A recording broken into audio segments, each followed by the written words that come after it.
Musa, kulingana na watho wa Musa, mtu akitenda dhambi namna hii, mundu akiria muhirima uyu anastahili kuhukumiwa kifo. agĩrĩirwo nĩ gũtuĩrwo gĩkuũ. Wakaleta huyu mama kwa Yesu, makĩrehera mũtumia ũcio kũrĩ Yesu, wakasema tunataka utupee ruhusa makaiga tũrenda twĩtĩkĩrie tumalize huyu mama, nĩgetha tũnine mũtumia kwa ũyũ, sababu tumemshika akitenda dhambi. nĩ tondũ nĩ twamũnyita akĩria. And the Bible says, Na maandĩko maraiga wote walikuwa na mawe, othe marĩ na maria, walikuwa wanataka waambiwe othe metereire merwo mtapeni na mumuue. mũhũrei na mũmũnine. Lakini kabla, baada ya kuambiwa vile, No handũ ha kwĩrwo ũguo, Yesu aliinama chini. Jesu ainamire thĩ. The Bible says Maandĩko maraiga they were all using this question as trap.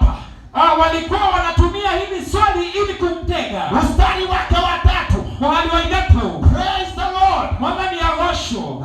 At dawn he appeared Asubuhi na mapema akatokea again in the temple court, akatokea tena katika hekalu, where all the people gathered wote walikusanyika kumzungukia, and sat down to teach them. na akakaa chini kuwafunza. Hallelujah. Haleluya.